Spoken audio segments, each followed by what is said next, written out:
gentlemen, how you doing? It is a beautiful Wednesday morning here in Dallas/Richardson, Texas, at the Shell Shock Studios HQ. I'm joined today with my beautiful heterosexual bearded life partner, Josh, who's operating the controls over there.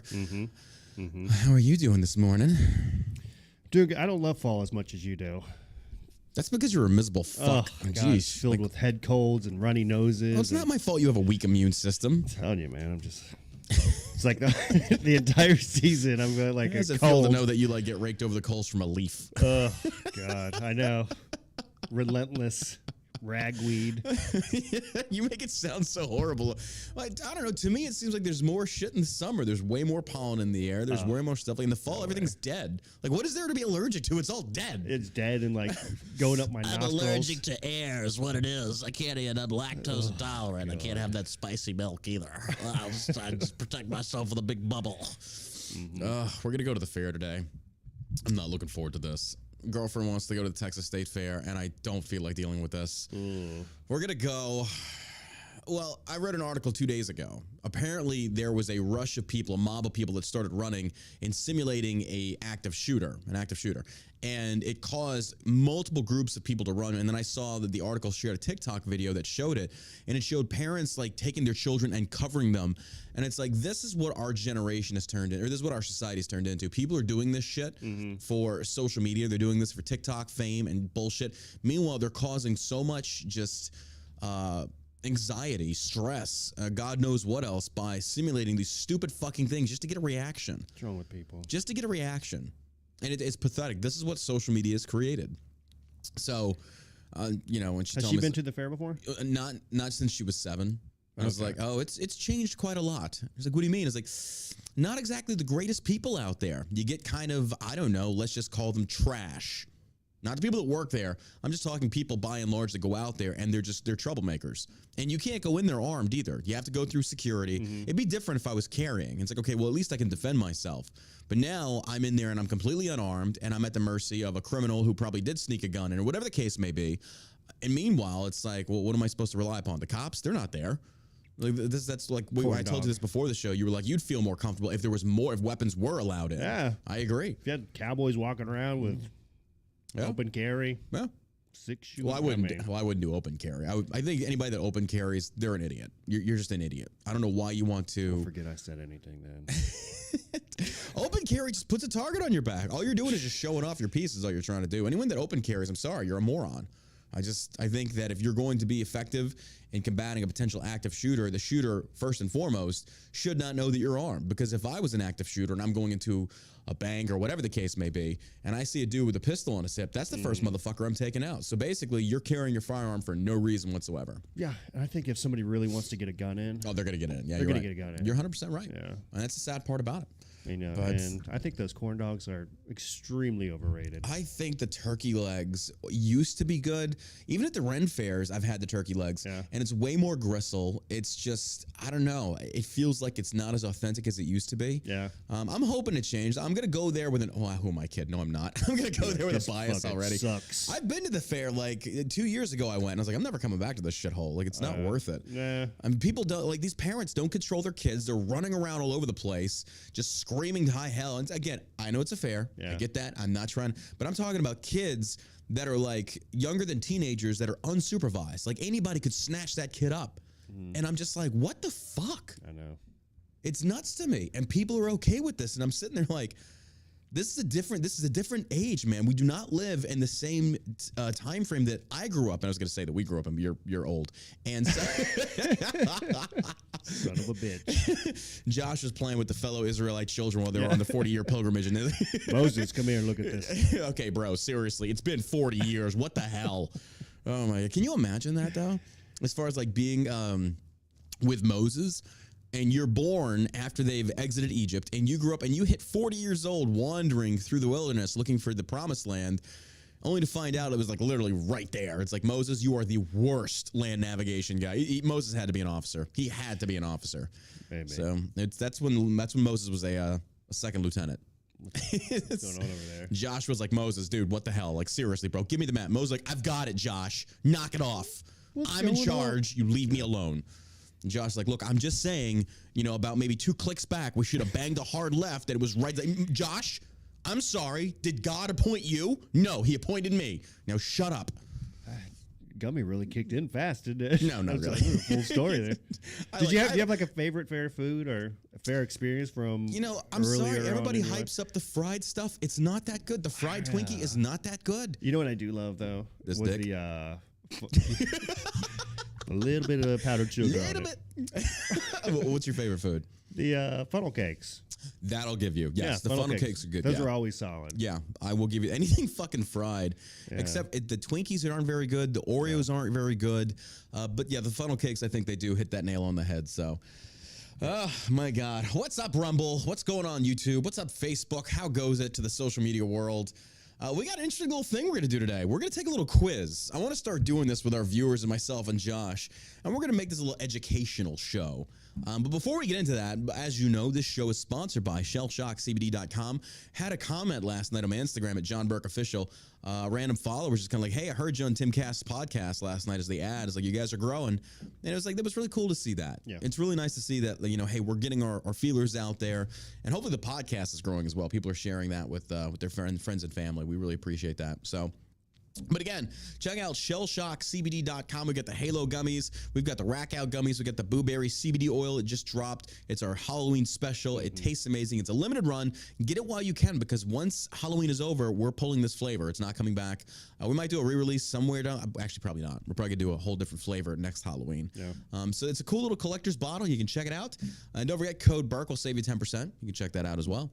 And support the fastest growing veteran podcast in the office.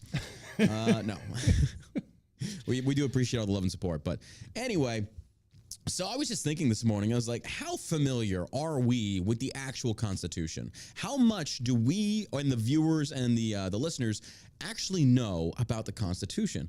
So we're going to take a quiz. Josh doesn't know about this. I told him, I was like, hey, pull up the Price is Right theme song music, because we're going to take a quiz. He doesn't know what's coming. So we're going to have a little group educational thing. We're not going to make fun of people. If you don't know something, it's fine. That's the whole purpose behind this, is to educate people. Kind of, we're taking it back to the 5th or 4th grade whenever they taught you about the Constitution. So, all right, let's do this. You ready? Roll it. All right.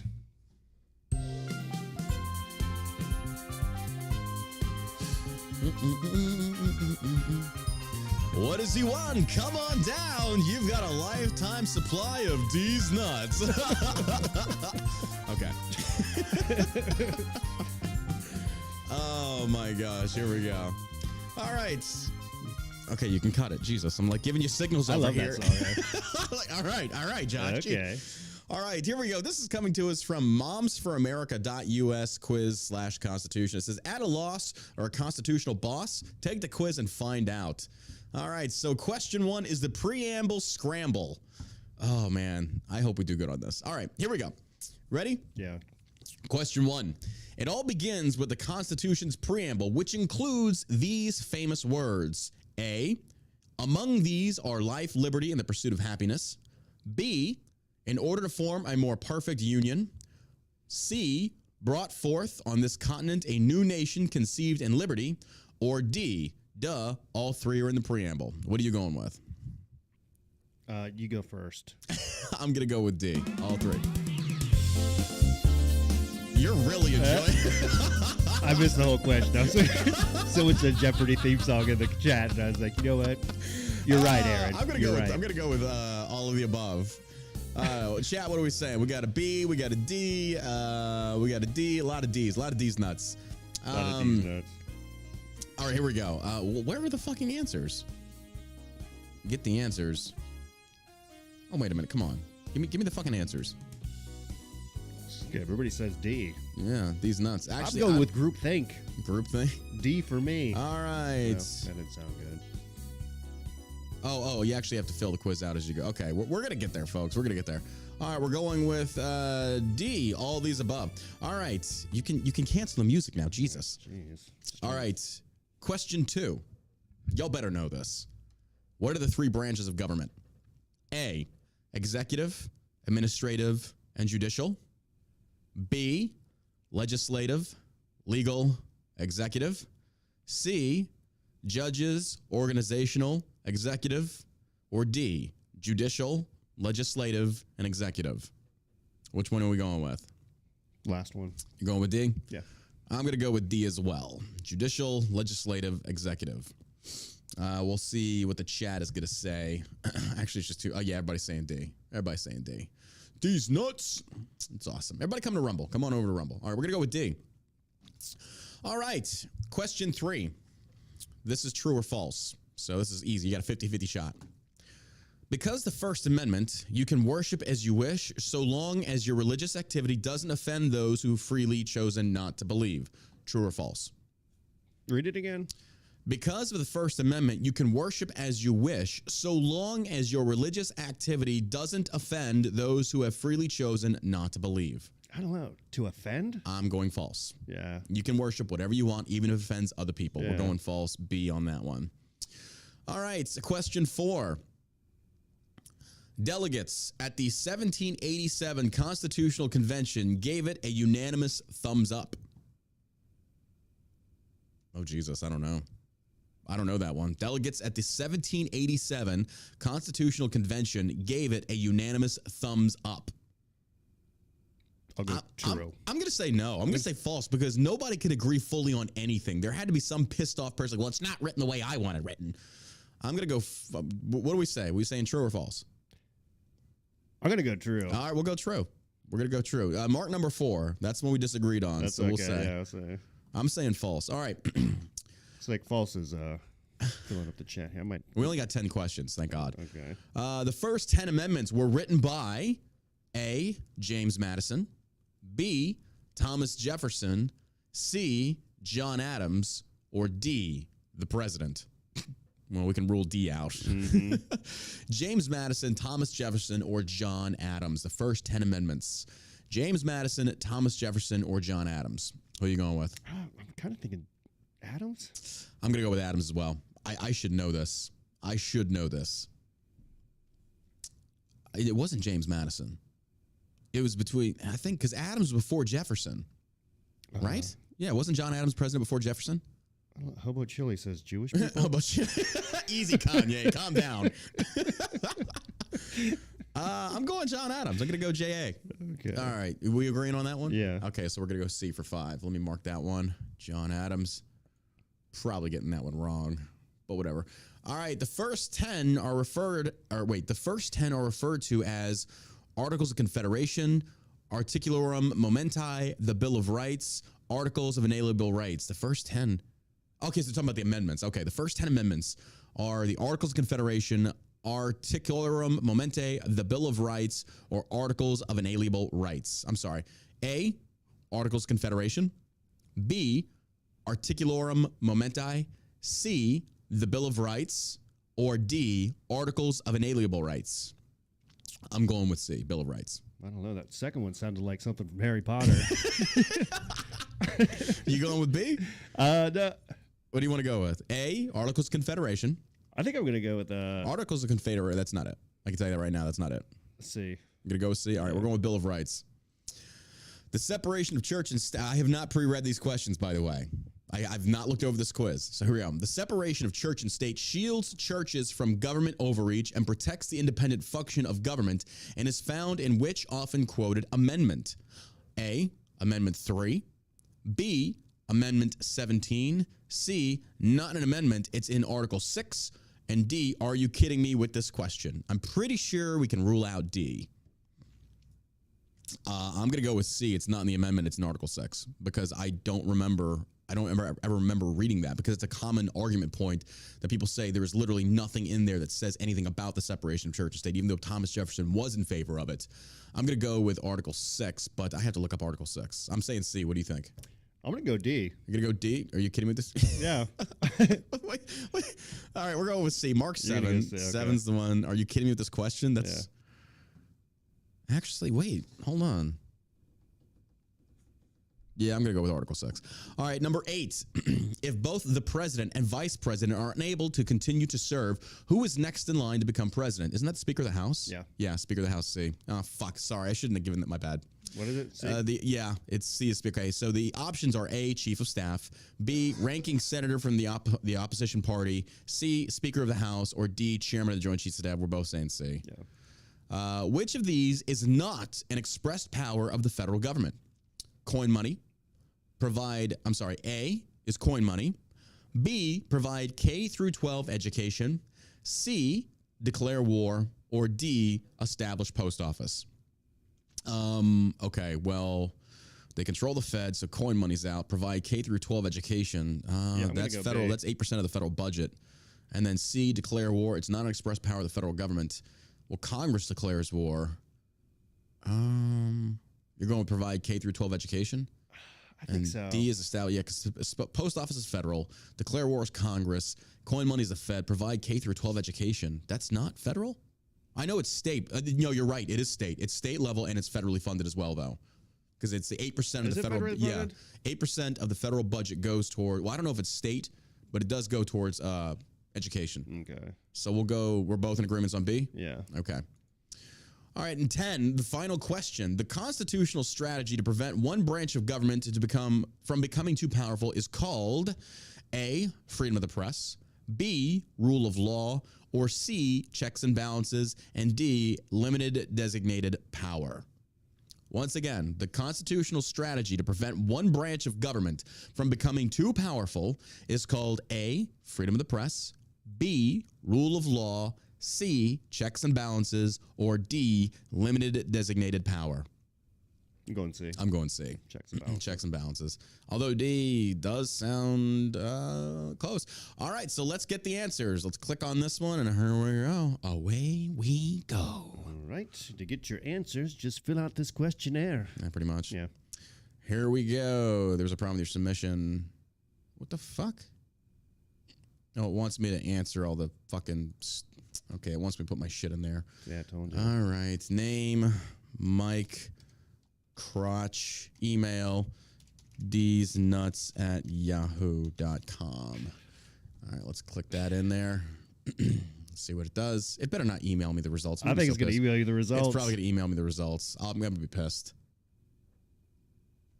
Here we go. Here's the answers. All right. Well, they're not. Here's the answers. Hold on. Let me get the side by side. Oh, Jesus. The way they do this is very rinky-dink. All right. Answer to question 1. It all begins with the Constitution's preamble, which includes these famous words. The correct answer is B. Option A is from the Declaration of Independence, and C is part of the Gettysburg Address. Fuck, that got me on that one. I did terrible. So it would be in order to form a more perfect union. We got that one wrong. Got that wrong. Number 2 is what are the 3 branches of government? Judicial, legislative, executive. We got that one right. Number 3. Because of the First Amendment, you can worship as you please as long as you don't offend anybody. The answer is false. We got that one right. Mm-hmm. Woo! Number 4. Delegates of the 1787 Constitutional Convention gave it a unanimous thumbs up. The correct answer was B, false. Okay, you got that one. I was wrong. There's no way a bunch of old dudes like that are going to come in that. Yeah, no way. No way. Benjamin Franklin's like, Jefferson, are you fucking kidding me with this? Are you serious? You want to put it in there to like have sex with black women? Are you kidding me right now? Just because you have 3 black children. Come on now, dude. This is ridiculous. We're not putting it in. We're not eliminating slavery. Wink, wink. We know what we're doing. Wink, wink. Equal rights. Right? Wink, wink. I will admit that. All right. The first 10 amendments were written by James Madison. Okay. I said John Adams. Yeah, I did too. I think I selected the wrong thing though, because it says we got it right. So it was James Madison. No shit. Was Madison before Adams? Interesting. Number 6. Those first 10 are referred to as, and C is correct, the Bill of Rights. Mm-hmm. It's not the Articles of Confederation or the Harry Potter Articulum or blah, blah, blah, or Articles of Native Rights. All right. Number 7, the separation of church and state shields the church from government overreach, blah, blah, blah. And the correct answer is D. The separation of church and state is not in the Constitution or any founding document. I fucking knew it. I knew it. Because the only thing that people resort back to is the Treaty of Tripoli and the letter that Jefferson actually wrote where he talked about it. What question was that? The separation of church and state. Where's it found? Was it number 6 or number 7? It is number 7, and it's D. Okay, I was right. And it says, "Are you kidding me with these questions?" You were right, and I was like, I see what you're doing there. I was going with not in the amendment; it's in Article 6, but I have to read Article 6. But I was like, I remember it's not in any amendments, and it's true. Fuck, I should have went with my gut on that one. But you're right. Yeah, I am right. Shut the fuck up, Josh. Stupid idiot. You dumb fuck. Yeah, everybody in the chat's like, well, back to Saturday morning cartoons for that. I'm just a girl. This is basic shit that we should know, but in reality, it's kind of like we have the advanced stuff, but it's like we don't know the basic shit. That's why we do this. That's why we're doing this, to educate the people. All right, question 8. If both President blah, blah, blah can't be there, who's in charge? And the answer is C. We were correct. The Speaker of the House. Number 9. Which of these is not an express power of the federal government? B. The creation of schools and a function of states, not the federal government. Wait.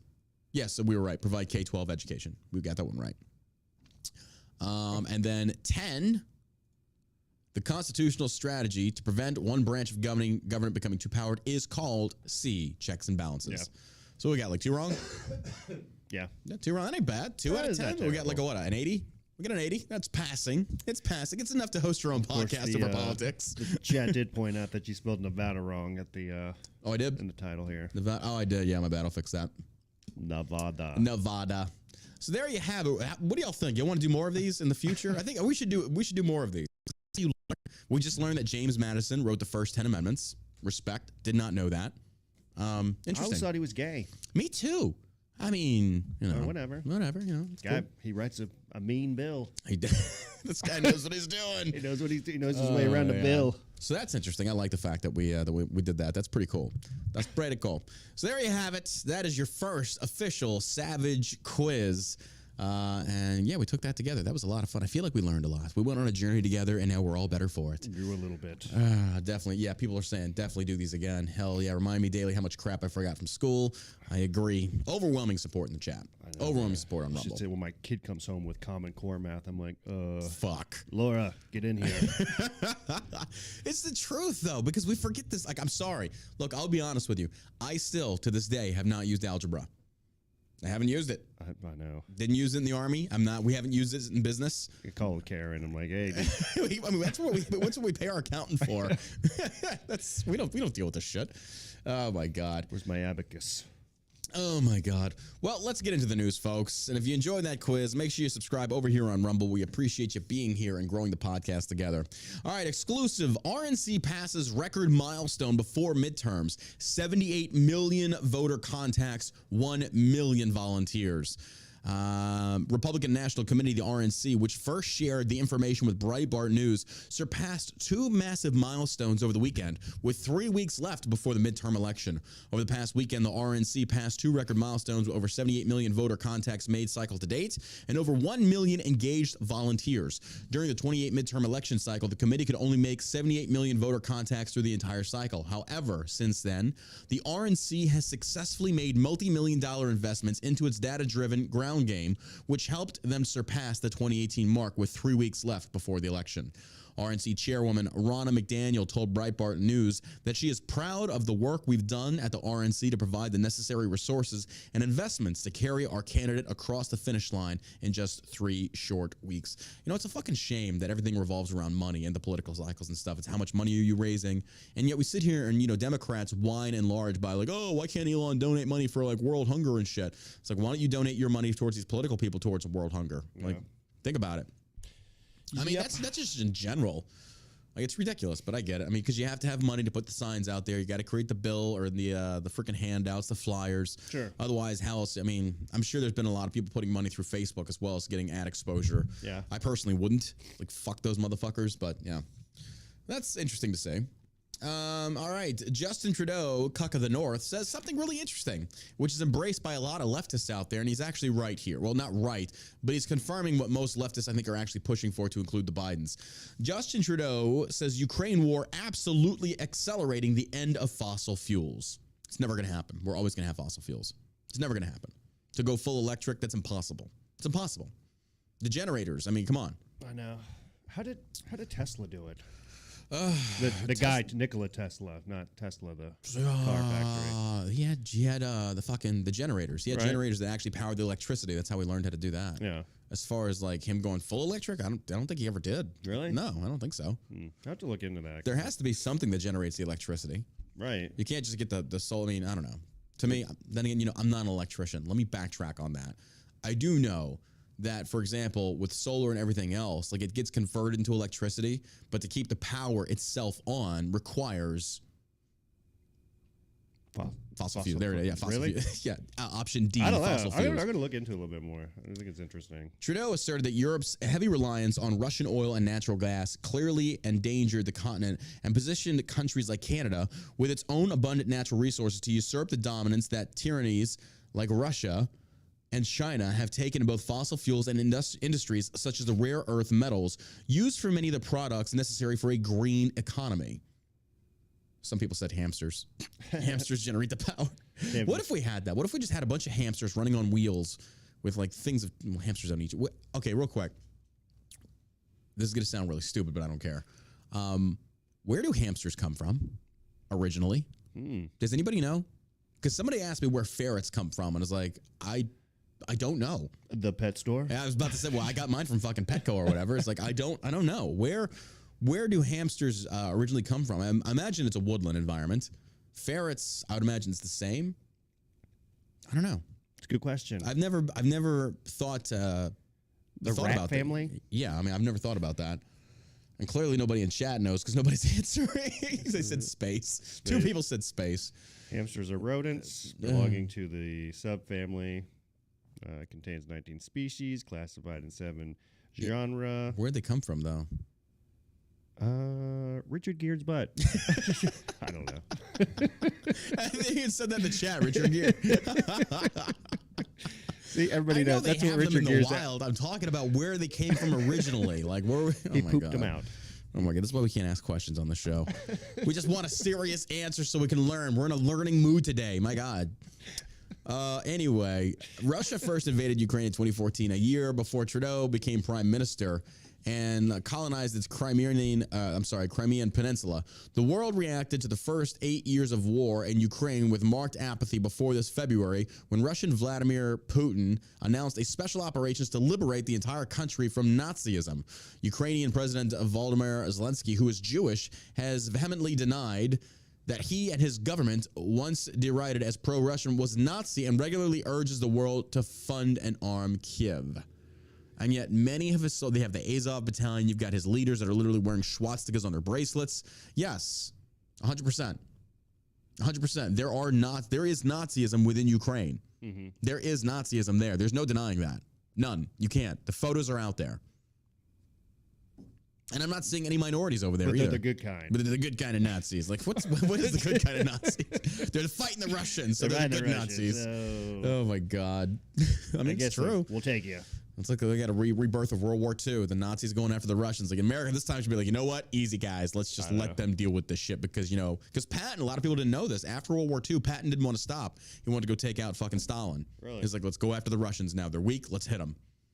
Patton wanted to. Patton was, he knew better. Yeah. He was like, we're eventually going to have to fight them. Let's get them now. Well, Patton was right. Before the car crash took him out back in 45, I think. is that right? Mm-hmm. He died in car crash, or he died from a car crash, yeah. But he Convenient. wanted to keep going. Convenient. Yeah. I love how, like, right now the left is embracing this whole ideology of how right is embracing a Putin. Like, everybody's a Putin apologist on the right. Republicans, and this is a crazy thing. I saw on Twitter, because Twitter is just where all the cesspool retards of the internet go. Like, you ever seen that movie Ready Player One? Where they, so basically, as society progresses, everybody goes broke, but everybody can still afford VR. So they go into this place called the Oasis. When they put on their VR headsets, they go to the Oasis, where it's like this massive gaming world where you can do anything, any game, any whatever. You create your avatar. Anyway, where was I going with this? What was I talking about before this? Jesus. I was having flashbacks to the movie in my head. God, what were you talking about? Russia? People wanting us to, basically the right is embracing of Putin and Putin apologists. And when I went on, that's what Twitter is, by the way. Twitter is that world, that virtual reality of stupid asses, like dumb asses. That's where you go. So when you put on the VR goggles to go into the Twitterverse, you're dealing with literally the scum of the earth, the stupidest motherfuckers there are. But I've seen this on Twitter. More and more leftists, like that Brooklyn guy, whoever this douchebag little cuck is, he's got like over 1 million followers. It's Brooklyn Dad Defiant. Oh God, this guy takes more he can't L's. Be real. He's real. I think he's real. He's 100% real. Like you look at this douchebag and he's so fucking stupid. So dumb. Now, I get political commentators I disagree with, but there are different levels to people because I will tell you there are some people that are very intelligent. They make very good sound points. So, but I still disagree for certain reasons or whatever the case may be. This dude literally comes out. And in his comments section, he's talking about, or he basically said that if Republicans win back the House, that we are going to cut off Ukraine, and therefore we are in support of Putin. This is what Democrats do. They say we're going to set the parameters of this example. Option A, you support Ukraine, or option B, you support Putin. Or, well, dumbasses like this don't seem to understand. There was an option C. It's none of our fucking business. Yeah. That's where I stand. Yeah. I don't care for Putin, but I don't give a fuck about Ukraine either. Not my problem. I think it's terrible. I mean, you got compassion for somebody and not, But compassion for throw all your dogs into the fight. I feel compassion for the innocent civilians that had nothing to do with this. This is all world leaders that are getting us into these fucking wars. Yeah. It's not even most, I feel by and large, and when they don't censor it, most Russians. And I danced tango with a Russian lady who's from there, and they do flights and stuff. She goes, most Russians don't want this war. Sure. They're silenced. They're arrested. This is the leadership. This is the tyranny of Vladimir Putin. Mm-hmm. So it just seems over and over again, it is the elites, it is the upper class, it is the political types that are getting us into these issues. And meanwhile, it's not them dying. It's us. Mm-hmm. We are the ones dying. So the option now is that if you don't support funding the war in Ukraine, you now are a Putin apologist. Well, the problem with this is there were many Republicans that were for the war in Ukraine and still are for funding the war in Ukraine. So this Brooklyn Dad Defiant, these people are some of the stupidest motherfuckers I've ever seen in my entire life. And in the comments section, and beware, don't go in the comments section on an idiot like his page.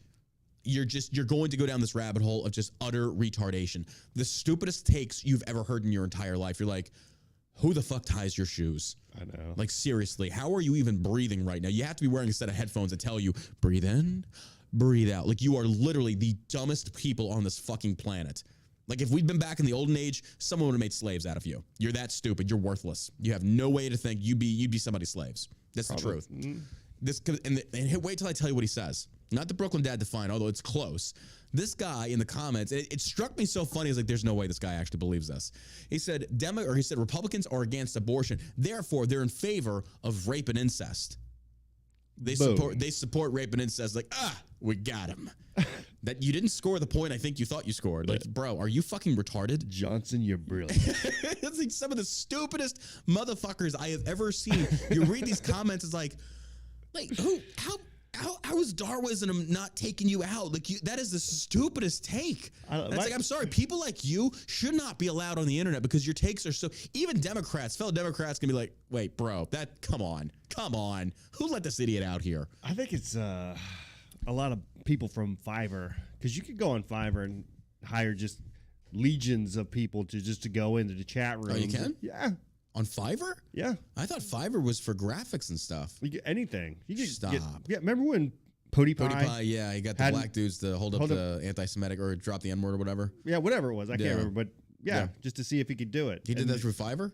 Yeah, he did it through Fiverr. That must have been some great advertisement for them. Because I was looking at some stuff for us for some work. We're not having anybody. No. But that was one of the things that came up. Is I'm like, ask just question some of these guys over there. Yeah, let's get the Palestinians to hold up something. He starts telling me how he'll go in the chat rooms and he'll make comments and push people here. So I think they use these types of services. I wouldn't doubt it.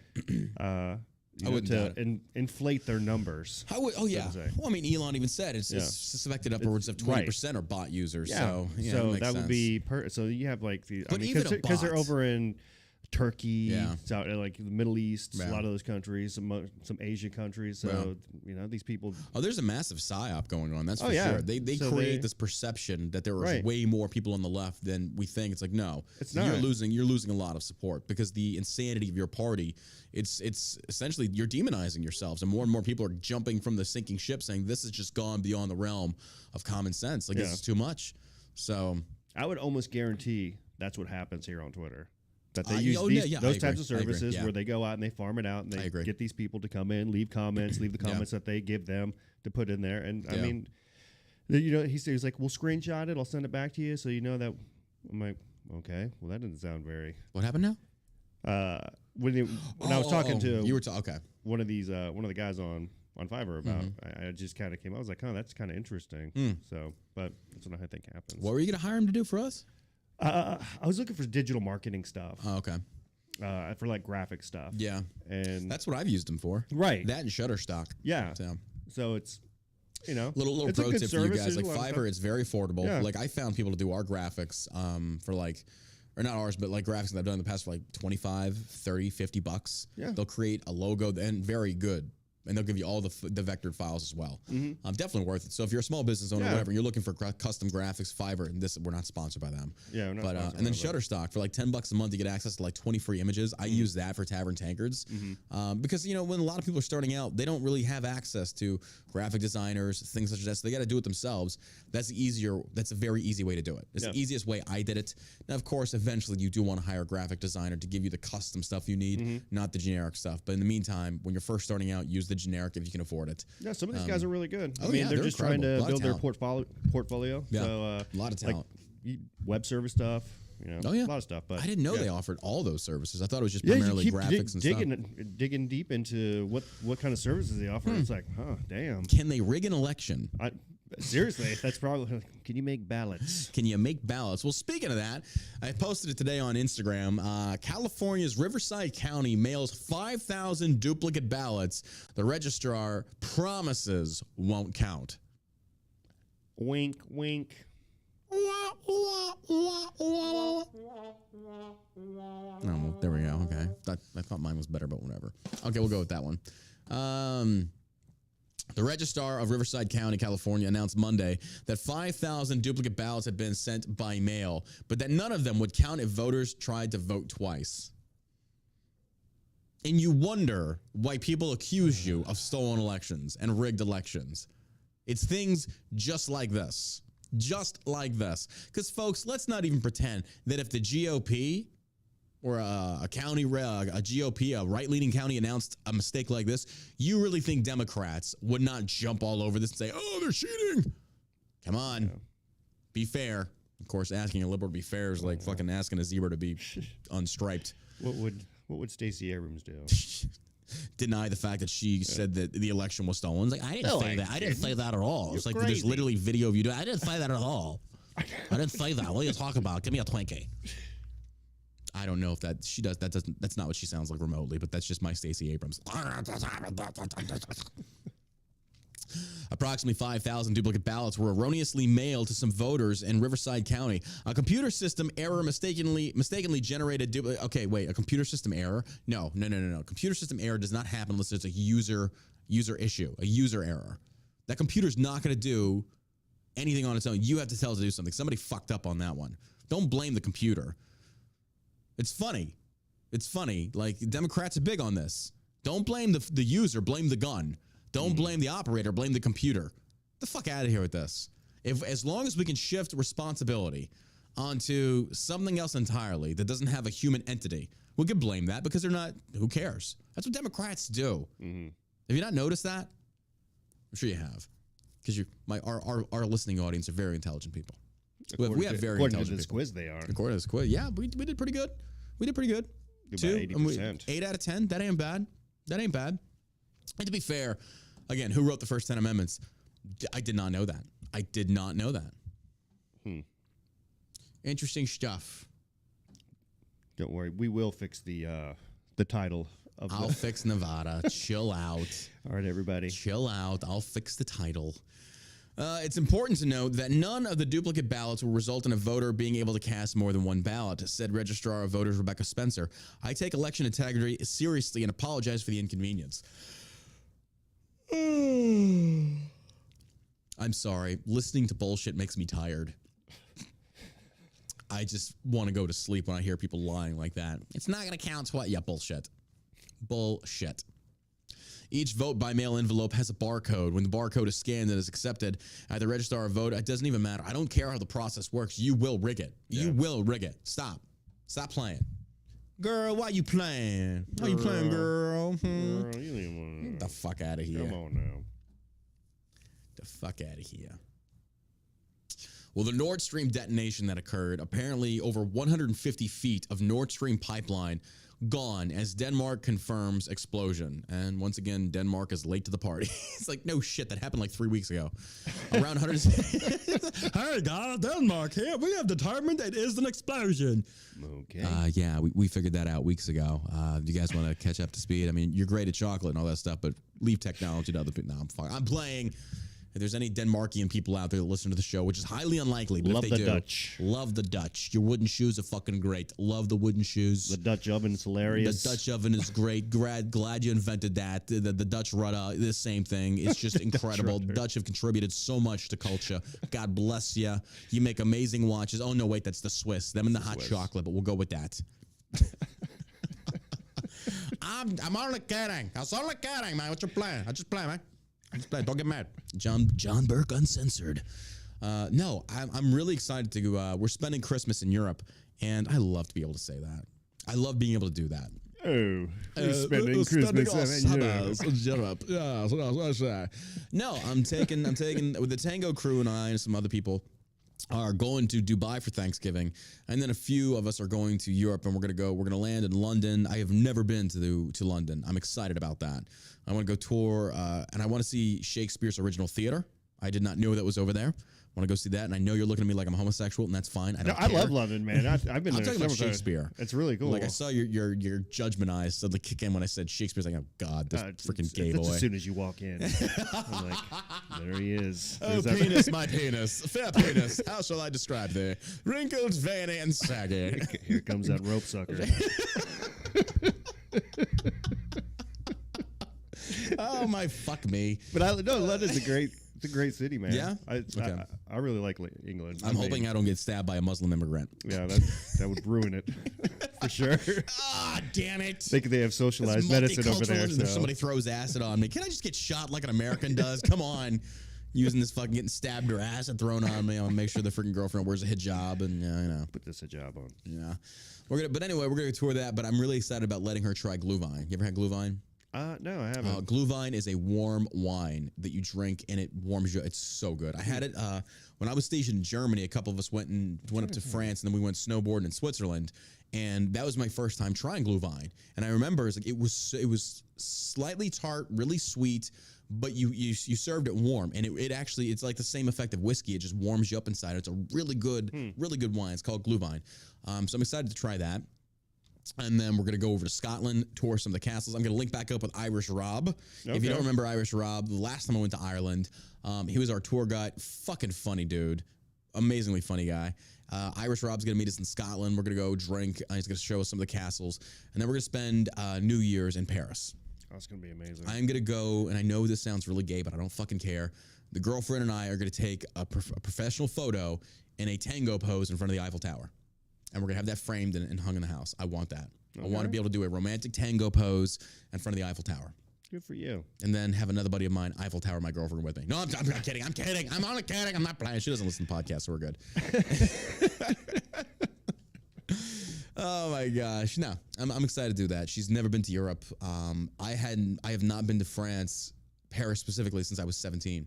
So were you stationed over in Germany for a little bit? Mm-hmm. Yeah. I was stationed in Germany when I was 17, bomb holder Germany, and then Iraq kicked off, and by the time I deployed, I was 18. So, but I got there in 2002. We left in 2003. So I got to spend about a year in Germany before the war started. And then during that year time, I did some traveling because I remember the first thing I was told by all the senior dudes, like, don't be a barracks rat, go fucking travel. And I took their advice. I remember that. I didn't want to stay in the barracks and just drink all the time. I went out and I traveled. Of course, now that you're older, I'm 38 now, I would have a much deeper appreciation. Yeah. I would have and I would actually, this time I am going to take the girlfriend and we're going to wake up super early and we're going to go to the Louvre. I do want to see the Mona Lisa. I want to be able to see that before I die. I want to someone throws some paint on it. Before some fat, overweight lesbian tries to throw some kind of fucking oil painting Soup on it. Yeah. Fucking dumb cunts. I want to see the works of Da Vinci. Like, I want to see all of this stuff. And we're looking forward to that because they have a lot of his stuff, the museums there. I'm excited to try that. There's just a lot of culture there, you know, when they're not trying to conquer everybody. Fucking Brits. I'm kidding. So, all kidding, man. It's all kidding, man. But no, I can't wait to go over there and listen to the language too. Oi, what's that, isn't it? Mix it up a little bit. What did he say? How do you butcher the language that you invented? The King's English. The King's English. Anywho, going back to the freaking original topic, which was Denmark saying there was an explosion. Yeah, no I thought shit. they had done some sort of Analysis? yeah, They did. and they said they weren't going to reveal their findings of who they thought it was. Oh, I didn't know that. Was it them or was it the Swiss? I thought one of those countries. I don't know. Had, I wouldn't believe any of them though, because I really feel like there's a bias there. Like they're going to try and pin that on somebody for a specific reason. I don't know. All right, Democrat-controlled Nevada, Nevada, I spelled it N-A, my bad, could be seeing red in midterm elections. Inflation, crime, and border crisis have GOP poised to win back political power in battleground Nevada. Campaigning in Las Vegas, first-term Democratic Senator Catherine Cortez Masto of Nevada teamed up with high-rank-and-file members of the state's powerful culinary union, which represents casino, hotel, and restaurant workers in Sin City and Reno. It was wonderful to join hundreds of Culinary 226 workers at Mandalay Bay this morning. I will always have their back, the senator tweeted on Tuesday. Cortez Masto will need all the support she can get from the politically powerful Culinary Union as she faces a very challenging re-election against Republican nominee Adam Laxalt, a former state attorney general. He succeeded Cortez Masto as the state's top prosecutor, who's the grandson of former Senator and Governor Paul Laxalt. Nevada's Senate race is one of a handful across the country in November midterms that may determine whether the GOP wins back the chamber's majority. And according to an average of the latest public opinion polls in the crucial Western battleground state compiled by Real Clear Politics, Laxalt holds a tight 1.7-point edge over Cortez Masto with 3 weeks to go until Election Day. Senate Republican views Cortez Masto as the most vulnerable Democrat incumbent seeking another term. You know what? Let's make a note of that. Let's track that. We make a note of that. Come midterms, we're going to track that.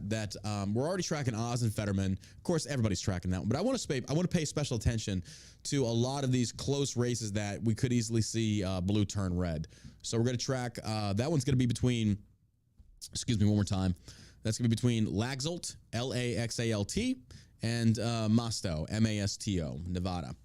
So we're going to see on that one. We'll track that one for you guys. I'm excited. We might have to do a special. We might have to do a special during the midterms. Yeah. Like some kind of midterm special thing to where we're having a little party or some shit like that. Yeah. It'd be a good time. So, all right. That's there. Man, you got to love it. You got to love the racism that just seeps from the DNC on the left. I mean, they sit there nonstop just pointing their little raggedy skeletal finger at the right saying, you're racist, racist, racist. And then you see shit like this.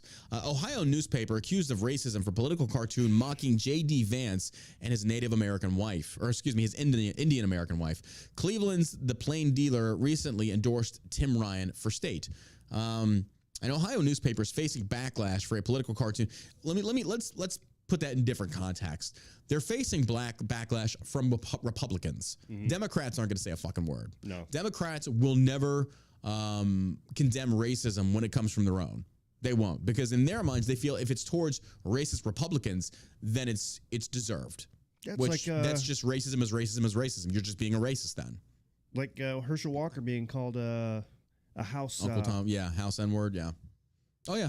I mean, my God, any black Democrat that came over to the right, they called them all types of racist. I mean, my imagine God, if somebody said didn't that to Snoop Warnock. call Kanye a fucking a coon? Yeah. Didn't Snoop say that? Yeah. Was he canceled? A black man using a racist term towards another black man that no, didn't.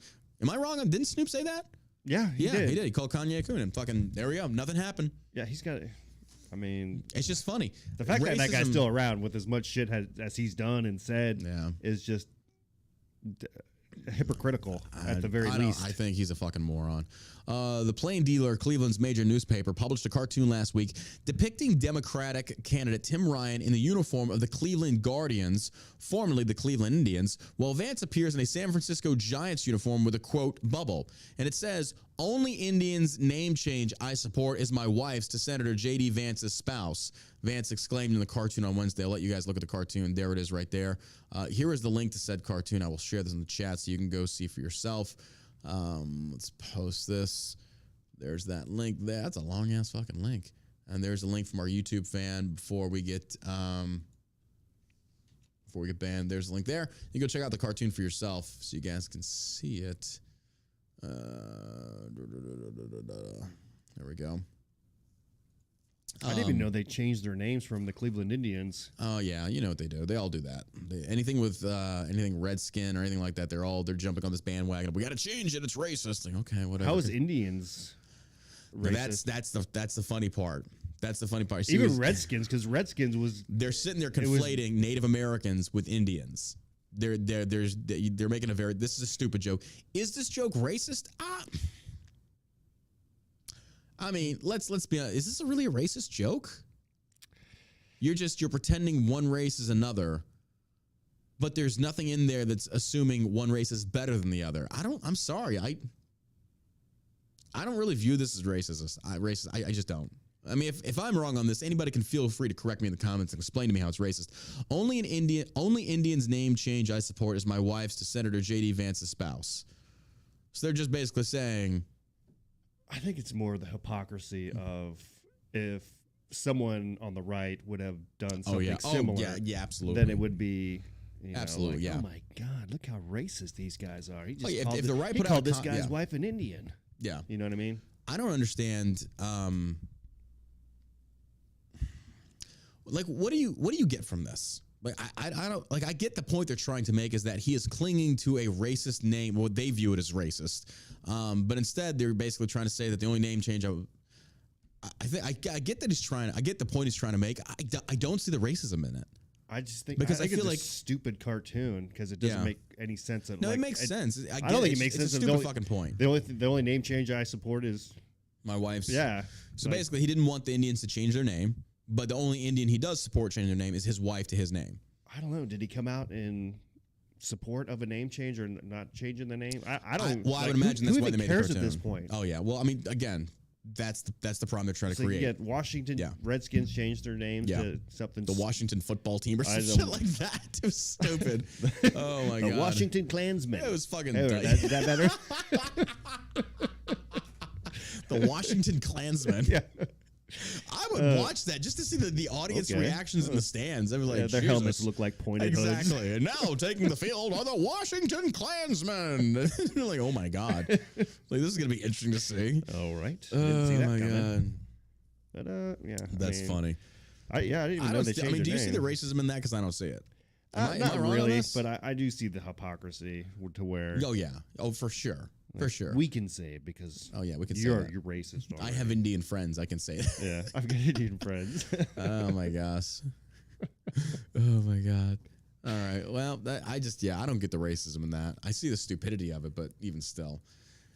All right. Speaking of racism, investigation finds black airmen. Airmen is the term for people in the Air Force. They're airmen. Like soldiers are in the Army, Marines are in the Marine Corps, seamen are in the Navy. Yes, they're called seamen. And anybody that joins that, you do so fully knowing what you're called. Investigation finds black airmen faked racist text messages from supervisor. Airmen will face Uniform Code of Military Justice punishment for fabricating the exchange.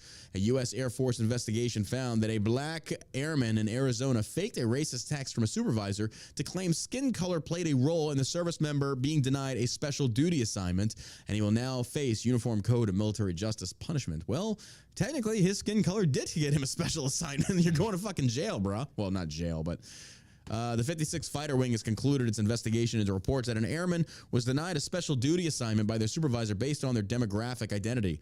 A Luke Air Force Base spokesman said in a statement on Tuesday, according to military.com, following an exhaustive investigation, authorities determined that the statements published did not occur and the text messages were fake. The controversy originated in May when the black airman sent screenshots of the alleged text messages to the popular Air Force AMN NCO SNO Facebook page and claimed they were from a supervisor who denied the service member a special duty assignment.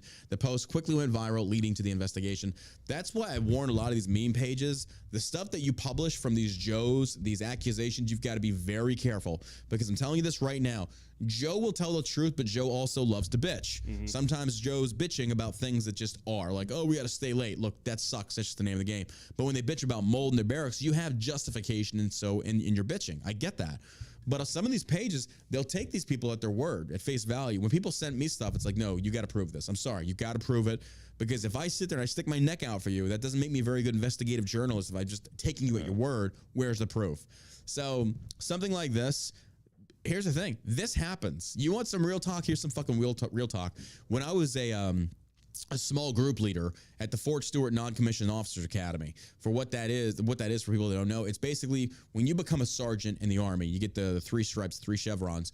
You're required to go to what they call WTC wounding, or not WTC, W2. It's been renamed. It used to be called, there was BNOC, ANOC, fuck, I forget the name of it now. What is it called? Warrior. They changed it again. Guardians. Jesus, Commanders. Bro, I wouldn't even fucking doubt it. They change it so fucking much. I don't remember what the current name is now. It's where all the E5s go. And you basically have to get certified to say, hey, you are good to be in an E5. They teach you how to do your paperwork, land nav. It's basically a refresher course, but also on how to be a good non-commissioned officer. So anyway, I was a small PLDC is what Professional Leaders Development Course.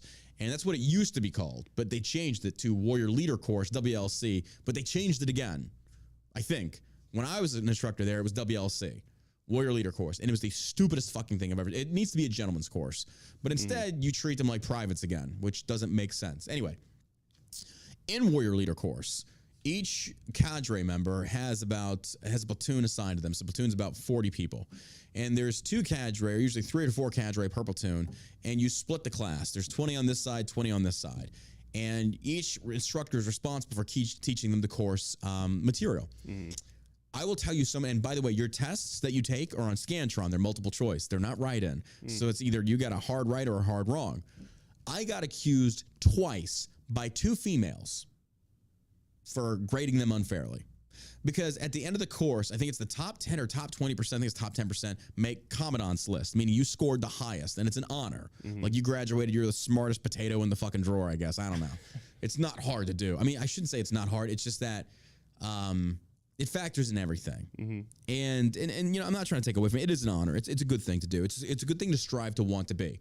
Anyway, well, I will say this, though. Your fucking diploma looks like everybody else's, so nobody gives a fuck on the outside. Nobody gives a shit. Commandant's list. Good job, Bob. Anyway, shut the fuck up and clean that shitter. Anywho. It's a mop. Yeah. So twice, I had 2 females accuse me of unfairly grading them because they didn't get on Commandant's list. And so because when they make an accusation, there has to be an investigation by the cadre, or the first sergeant was the investigating authority on this one. So the first sergeant was fair. And he was like, okay, I'm going to look into this. So he pulls up all the tests, and he's like, Sergeant Burke, he's like, where did you grade them unfairly? And I was like, First Sergeant, your guess is as good as mine. It's like, it's literally all multiple choice. It is all multiple choice. So the first sergeant just pulled him in the office, is like, you're full of shit. It's like, how did he grade you unfairly? Like, you literally make up your own grade. There is no judgment on his part. He literally just hands you the test, teaches you the material, and that's all there is to it. So, and they sat in the same classroom as other women, other men, but that's the point that I'm trying to make, is that you cannot take a lot of these people at face value. They will lie. People lie. Women lie, men lie, whites lie, blacks lie, Asians lie. Everybody fucking lies. So when somebody says, hey, I got a message from my supervisor and he's fucking because I'm black, it's like, okay, we need the proof. Well, when they send you a screenshot, folks, I got news for you. That's not really proof either, because that can be photoshopped. That can be faked. Yeah. That's the sad part. Now, what I will suggest is kind of like moving forward, like recordings. There's no faking recordings, but that's really hard to do. That's really hard to do. But I remember, it's like impossible to fake a recording. Exactly. I mean, you can take audio and cut it up. Even video, you can take video and I mean, there's guys on YouTube that do that shit where they take a speech, somebody's speech, and they cut it up to make it sound like. Oh yeah. I just meant in a sense of like I had a first sergeant when I was more difficult. Like if you release the whole thing in its entirety, then obviously I had a first sergeant when I was on the trails, a drill sergeant who was racist. He was a white dude, piece of shit, and he treated us like crap. He treated like that. He made our trail experience horrible. He was a racist motherfucker, and yeah, it existed. It existed. And he was protected, but I remember he was chewing me out one time. He was going to chew me out one time. I took my phone, put it on record, stuck it in my breast pocket, and I got him on camera. I got him on voice recording, you know, dropping F-bombs, N-bombs, and shit like that. And it wasn't N-bombs, it was just F-bombs.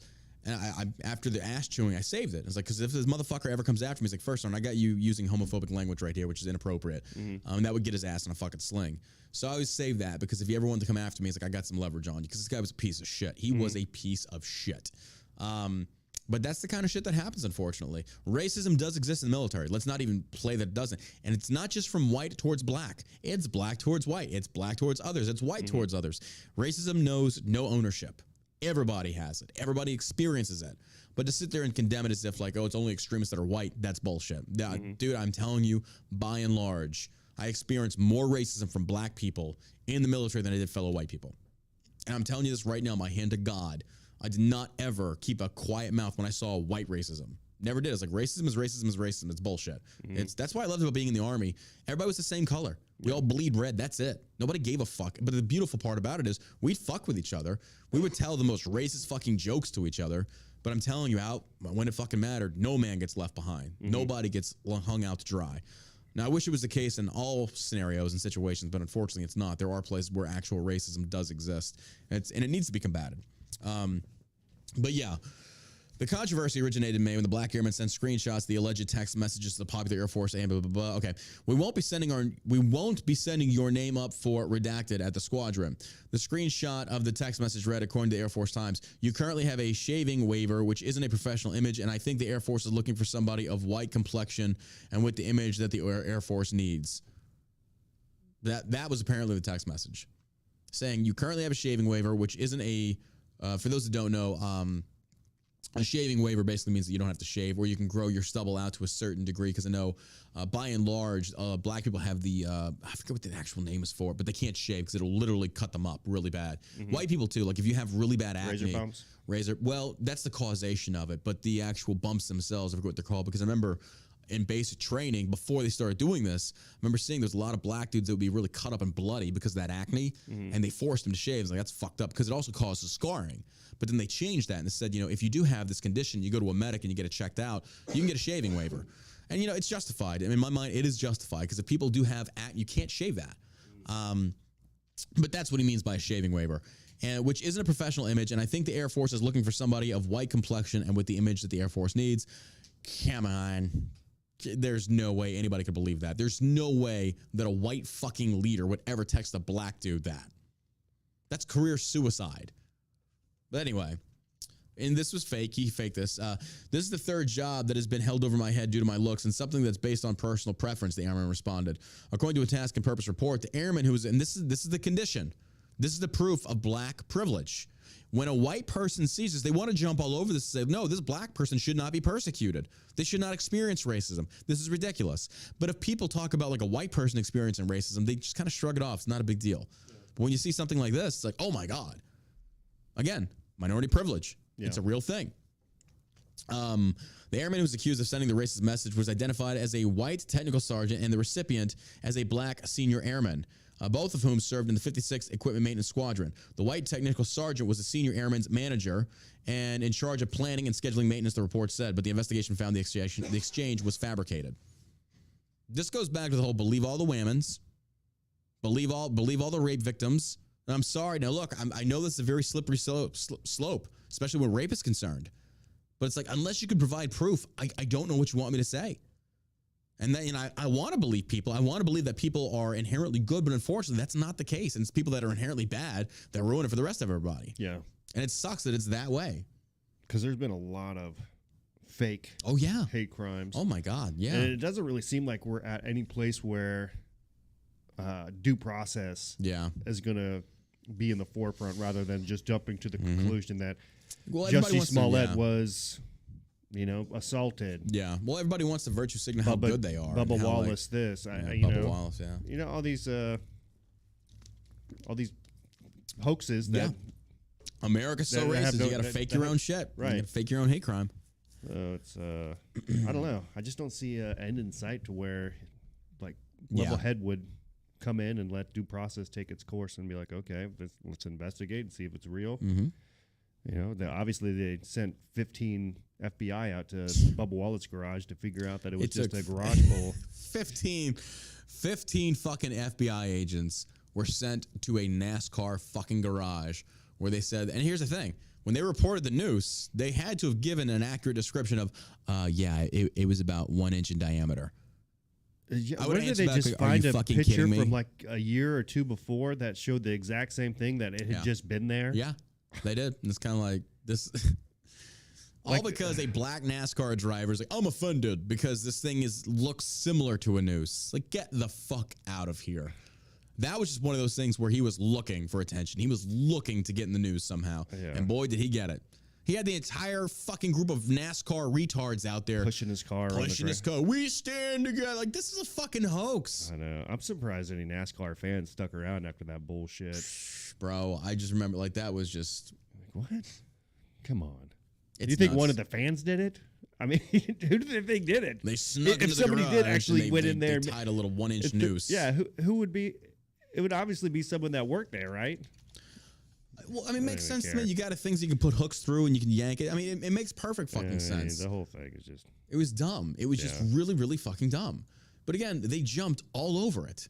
But, is what it is. That's what happens. People they want to virtue signal how good they are. And I remember seeing the videos and the photos of everybody coming out in support. And I'm like, okay, this is great if the cause was real. I was like, you're literally doing this over a 1-inch fucking noose.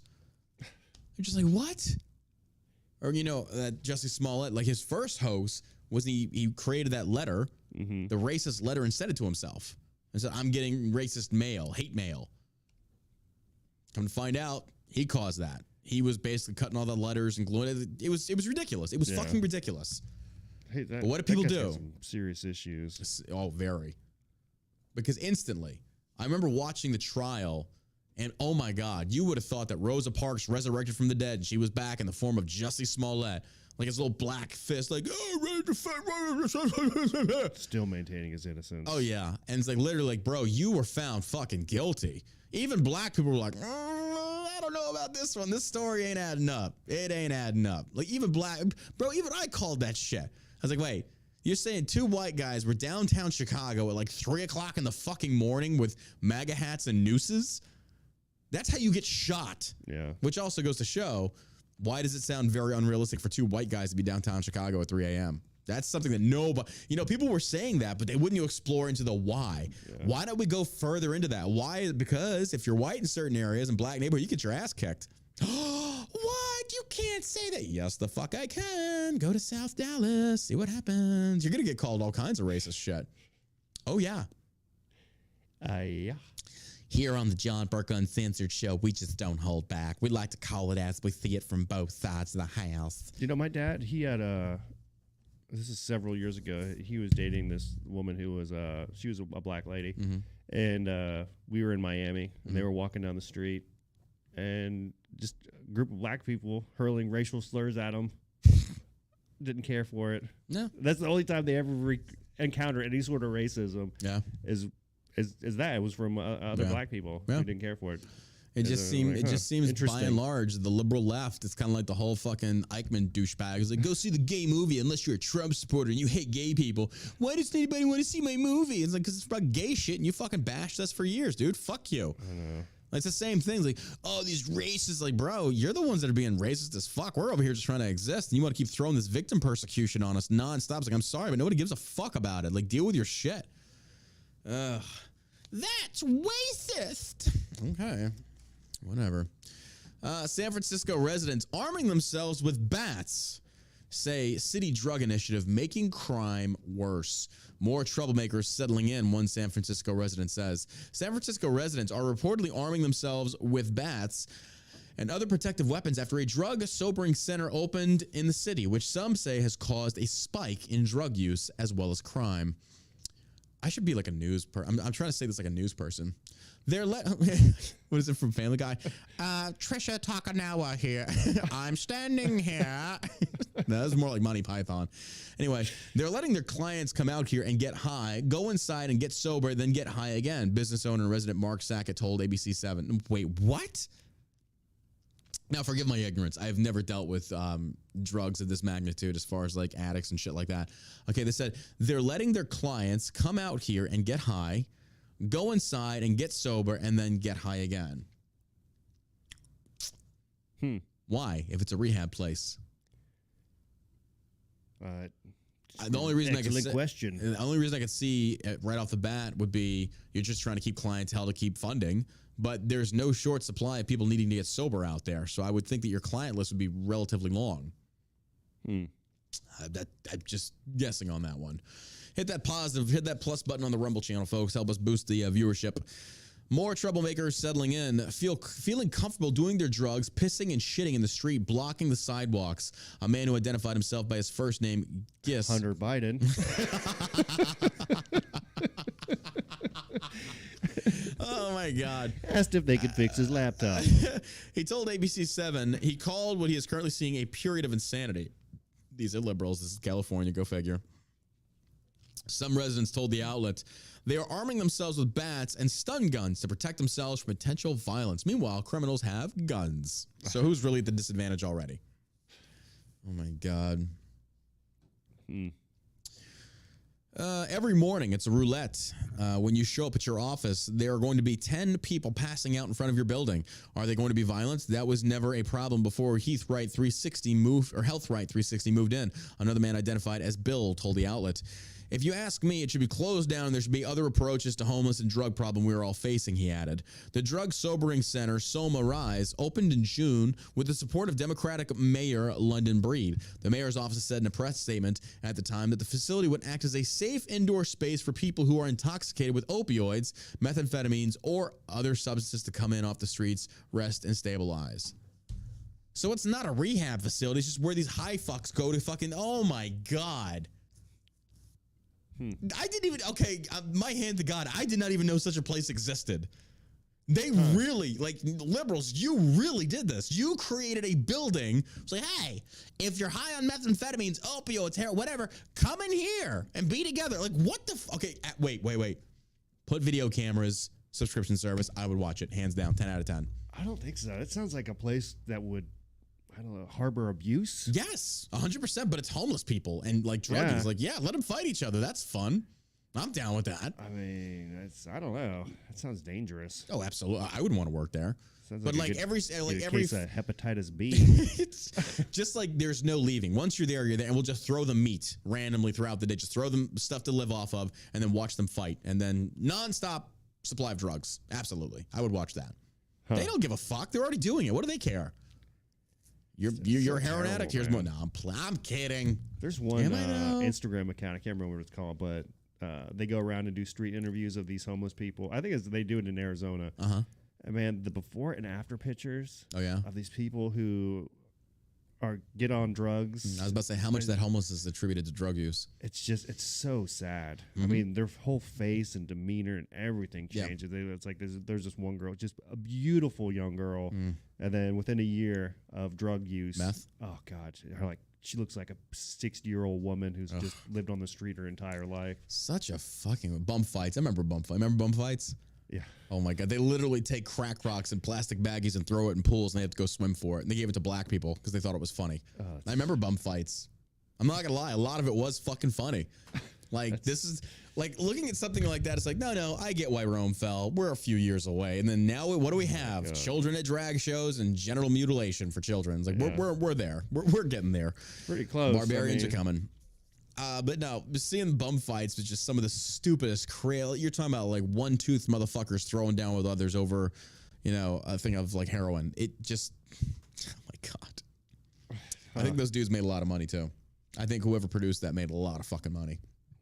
At the expense of some hobos. Pretty much. Our city is experiencing a substance use and a mental health crisis that is sadly affecting far too many residents, Breed said in June. As we continue to address the challenges on our streets, we need to do all that we can to focus our resources and our efforts on those who need it most. The opening of the Soma Rise Center will not only provide a safe space for individuals in need, but it brings us one step closer to making a difference in these people's lives and the lives of us all San Francisco. They're literally shitting outside on the street, shooting up and going back in there. You just provided like an ant farm for ants to get high. They're naturally, you're going to create more people coming in there, more traffic, or excuse me, more drug-related issues, more violence. I mean, you fucking kidding me? That's like putting a magnet for druggies. Where is this again? San Francisco. God, Go dude. fucking figure. Like, you liberals are some of the stupidest motherfuckers I have ever seen. Like, hey, you know, it's a good idea. Let's give them a place where they can we're going to create a facility where they can go be high in, and we're also going to provide the needles and a drug kit because, hey, let's make it safe. It used to be one of the most beautiful cities in the United States. It's a shithole. Now it's a shithole, a literal shithole filled with shit. Crackheads. I remember and Nancy Pelosi. The guy that created Bum Fights went on Dr. Phil show, dresses up as Dr. Phil. Shit was hilarious. I can see that. You just look at some of these photos, like people like literally camping outside and out front of it. Like, I don't know if that's part of it. Yeah, homeless people consume illegal drugs in an encampment along Willow Street in the Tenderloin district of downtown on Thursday, February 24th, 2022. It's an older photo, but yeah, literally intense, camped out. I don't get their mindsets, but whatever. The center has a $4.2 million budget funded by taxpayers for the 2022-2023 fiscal year. There it is. There it is. Voters. Yep. Jesus Christ. They got voters and they got cash. $3.5 million of which goes to the center's lease and the nonprofit that runs the center, the San Francisco Department of Public Health told ABC7. You got a $4.2 million budget. $3.5 million goes towards your overhead. What you want to bet their salaries are probably pretty fat. Oh, 100%. They're not helping anybody. Fuck no. It's a grift. It's a fucking grift. Yeah, it's another BLM. But more, you know, again, stuff like this has been around for a long time. Yeah. Well, once again, where they go federal government steps in and they fuck it up. They fuck it up. You can't get shit, or even state level, you can't get shit right. You want to help the community, you're building the wrong things for the community. My God. Yeah. If you want to help them, build a sober retreat. Or you know what? Rehab. How about take them to a farm or something? Just let them wander in the woods, lost, shooting Get them up heroin. Farming, tilling the land. Have them stay in a barn. You know what I mean? Better clean their systems out. Yeah, better than shitting on the street. Yeah. Give them fucking something to do. Milk some goats. You know, feed the chickens. Oh my God, they'll probably like try and eat the shit after that. Like I don't know, man. San Francisco Bay Area mother of fentanyl user warns city is enabling son's drug use. The CEO of Health Right 360, which operates the drug sobering center, told ABC7 that she has heard concerns from residents about and asked the community to be patient with us. We can't fix everything, but we're a piece of that city trying novel things to respond to people experiencing homelessness and drug use and mental illness. What? Anybody could take a look at the reasoning for why your facility exists and say this is stupid. Mm-hmm. This is not helping anything, actually. This is actually attracting more bullshit. Yeah. I remember, I think it was Austin, Texas removed the you can't kick homeless people off the streets anymore. Like they're allowed to sleep wherever they want. And there was literal business owners taking photographs of trying to open up their shops with homeless people literally asleep in the walkway and they couldn't move them. No. And people were like, this is bullshit. Like this is ridiculous. That's what happens when liberals take over. Yep. Dallas had to do a massive cleanup. There were like homeless embankments fucking everywhere. Under every overpass, homeless people everywhere. Yeah. Begging for stuff, drug use, violence. It's there. It's fucking there. And eventually they're just like, you know what? We need this shit out of the city because people don't feel safe here. Yeah. They set up tent cities right underneath the underpass there, right next to downtown. Yep. Next to our old shop. Yeah. They were there too. There were people walking around. You said a lot of stuff got stolen out of your parking lot over time. Your dad's parking lot. It's amazing where people shit. Dude, there was like, I pulled up one day and there was shit on the side of the building. I remember you telling me about this. The most disgusting. And you had to clean it up, didn't you? No, I didn't clean it up. We like hired somebody. Like, dude, you got to get a hose out here. This is disgusting. God. There's another, like on camera, there's people that pee on the side of the building. Yeah. There's one lady who pulled into the by the dumpster. She just dropped her pants, took a shit right there in the parking lot. Like, people are absolutely crazy. Yeah, that was just a drunk driver who pulled over. Yeah, that'd be different. It's like, okay, I'm so drunk, I got to shit somewhere, versus like somebody completely sober, I'm just gonna shit here. Yeah, well, I mean, there's nobody sober that's shitting on them. I mean, they're all on something. Oh yeah, they got. There one day these two guys were, what was that new drug that had come out? It was like K12, or something like that, where these guys get super high, pass out, they either die or they wake up. Yeah. And so there's two guys who I called the police. I'm like, yeah, I think these guys might be dead. I was like, I was kicking them with my foot. I'm like, hey, wake up, and nothing. And by the time the cops got there, they had come to and scurried back under the bridge. But he's like, yeah, it's it's really bad right now. These guys are doing this K12, and a lot of people are dying. Good Lord. I'm like, God, man. That's sad to see. But again, those are the, most people by and large, I think, feel that when you look at somebody that's homeless, say, okay, look, there's a reason that they're there. Now, there's a difference in, like, you chose to do drugs and you let that consume your life, then I don't feel anything for you. You made that choice. But then there are those, and it's rare, but they do exist, that just have really shitty fucking luck. Yeah. Bad upbringings, whatever, and they're just trying to make it. But I'm telling you, man, in downtown Dallas, again, real talk, folks, you want a podcast that's real, this is it right here. Name me another podcaster to say the shit that I'm about to tell you. Downtown Dallas, I don't give homeless people anything. Because I've given them food and they will literally throw it on the fucking ground because they want money for drugs every single fucking time. Yeah. Dude could be sitting there, hot afternoon, downtown Dallas, right off of 75, down by fucking Rossin Hall. Hey, man, you want some water? No, man, you got any money? He's like, nah, but I got water. I don't fucking want your water, man. Well, fuck you then. I shit you not. I've had multiple people, you give him something, dude sitting outside of a gas station that literally, and he's begging, literally has a help wanted sign. And it's like, bro, right there. There's your problems. Fix it right there. Go clean yourself up.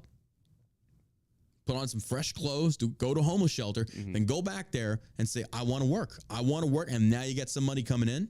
You go live at the homeless shelter, start saving your money, and that's how you take a step in the right fucking direction. But I'm sitting there, it's like, bro, I'm not giving you shit. Work for your money. Yeah. Every fucking time. That's why I tell people, when you come to Dallas, you see them, don't give them anything. You can't. You can't. Now, if they're asking for like food or water, that's different. I don't mind helping you out then. I don't. It's like food and water, I know you're not going to go resell I don't drive around in a food truck, so it's, true. I'm not going to carry around like a bat. You want this protein bar, bro? You want some pre-workout? I got some pre-workout. I'm like, there's places like churches. Our church, they have an outreach ministry and stuff like that. Like, I know there's a lot of churches out there that have outreach ministries that try to go out. And there's a difference falling on bad luck and bad times. I get that's what community is for. Yeah. But if you willingly stuck that needle in your arm, and I tell the same thing to fucking veterans, if you willingly stuck that needle in your arm, you knew what was coming with that. So the results are yours to reap. I don't know. It's like, oh, look at the consequences of my own actions. Some of that stuff, I wonder how much of the big pharma has to do with their drug addiction. So it starts off with oxycodone, especially after watching some of these documentaries about the Sackler family and that. I don't know. I would assume honestly a lot. Yeah, I would assume honestly a lot, because that's one thing that has always scared me about when you say I don't have an addictive personality when it comes to things like that, because after I had my wisdom teeth yanked, the Oxycontin and shit like that, which was great feeling, but it was never something like I crave that, like I have to have that. So once it was over, whatever. But I've never really wanted to fuck with opioids because they do have addictive properties. Yeah. Now shell shock, CBD, THC is actually legit. No. Yeah, it really is. Ultra halos. Yeah. I kid you not. It's just that way better than it's cleaner. Anything that Purdue Pharma would sell you. 100%. No, non-addictive, no negative side effects, all natural. It's all natural. Shit is great. It's great.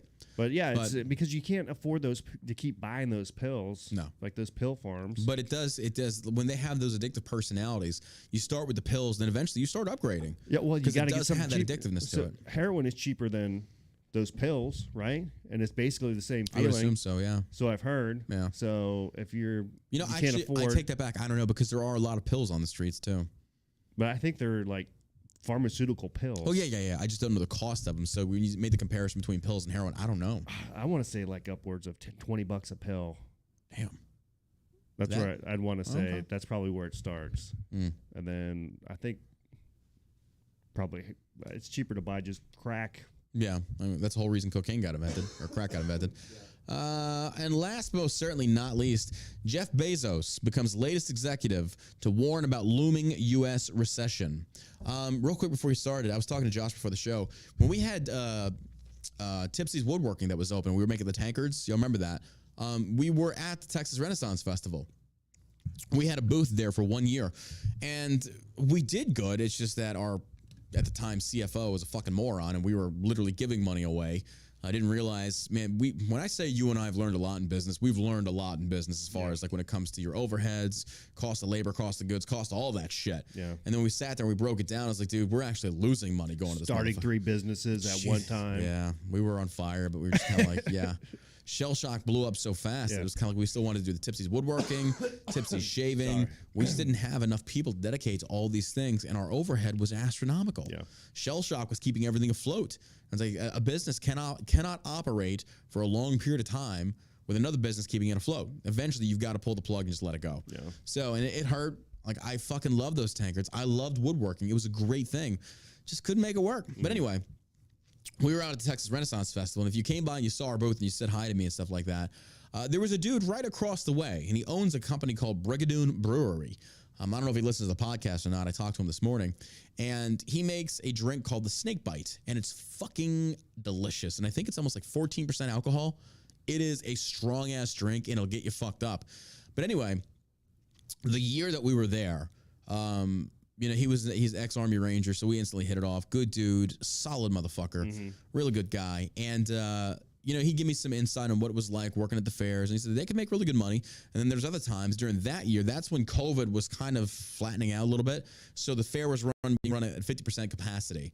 And I asked him today, I was like, how are you doing? How's the turnout been? It's been 2 years since we were there. I was like, how are you doing in sales? He's like, well, turnout is exceedingly better than when you were here. We had a much higher turnout, which is great. He's like, but I'm at $4,000 less than I was last year at this time. I was like, really?